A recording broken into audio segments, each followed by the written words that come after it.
नमस्कार।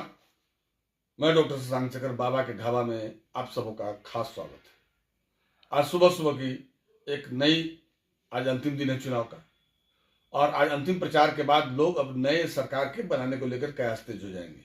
हालांकि आज हमारी मुलाकात बिहार प्रदेश के चर्चित शख्सियत, पत्रकारिता की जगत में अपनी एक नई पहचान नहीं पुरानी पहचान के लिए जाने जाते हैं, वो है वरिष्ठ पत्रकार श्रीकांत प्रत्युष। श्रीकांत प्रत्युष से जब हमारी बातचीत हुई तो उन्होंने कहा कि जितना बाजार में हवा पैदा किया गया है कि एनडीए की सरकार भारी वोटों से लौट रही है, इस पर उन्होंने सवालिया निशान खड़ा कर दिया है। इस बार के सरकार बनाने में काफी मशक्कत होगी।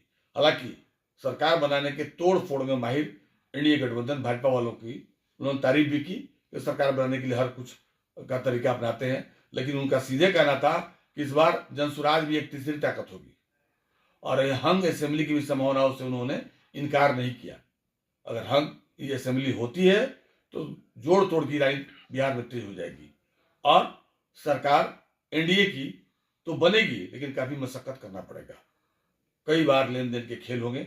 ऐसे में देखना दिलचस्प होगा कि श्रीकांत प्रत्युष पूरे बिहार का दौरा करके आए हुए हैं और बिहार के दौरे में जनसुराज को तीसरी ताकत मान रहे हैं, और जनसुराज चुनावी परिणाम में तीसरी ताकत बन के आती है तो निश्चित तौर से सुबह बिहार में एनडीए के लिए रास्ता पूरी तरह आसान नहीं होगा।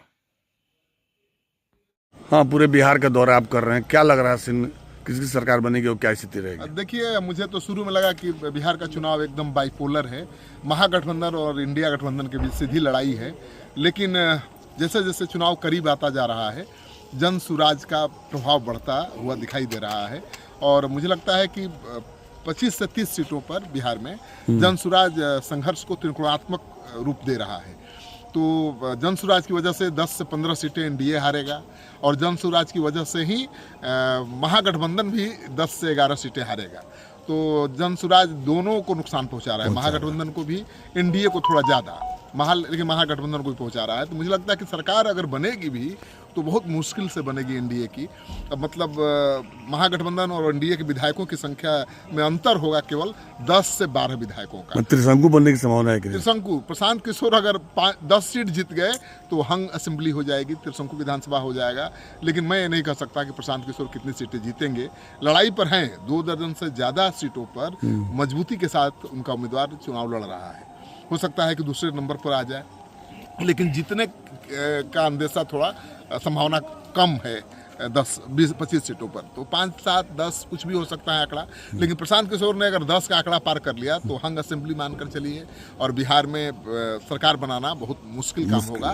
वैसे बीजेपी बड़ा गठबंधन दल होगा, एनडीए में सबसे ज़्यादा विधायक होंगे, 5 ही विधायक ज़्यादा हों, महागठबंधन से ज़्यादा होंगे, और इस नाते मौका मिल सकता है एनडीए को सरकार बनाने का।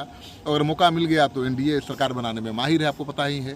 जोड़ तोड़ जो भी हो करके सरकार तो बीजेपी ही बना लेगी, एनडीए ही बना लेगा, लेकिन बहुमत किसी को मिलेगा, प्रचंड बहुमत जिसका ऐलान किया जा रहा, दावा किया जा रहा था, मुझे संभव नहीं दिखता।